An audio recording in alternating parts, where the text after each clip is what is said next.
So one of the questions we often get asked is, how do I know if my children are ready to join the family business? In and of itself, that's almost an impossible question to answer. But if you think about it and break it down into three different perspectives, sometimes it can be a little bit easier to digest.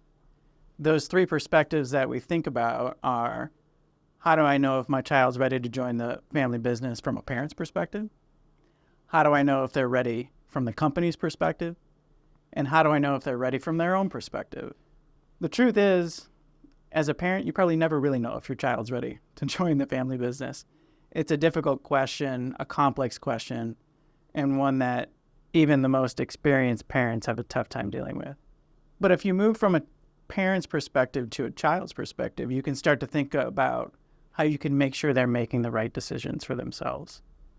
As our colleague Judy Walsh wrote, as you think about joining a family business, there are a few questions that you should answer.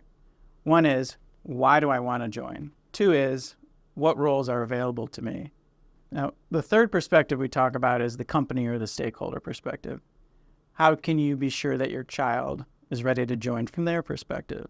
And the way that we've found to be most helpful is by working through a family employment policy that clarifies the rules for how individuals can join, clarifies what they do once they've joined the business, clarify how they're developed, how they're evaluated, how they're compensated, and should they decide to leave, how they leave as well.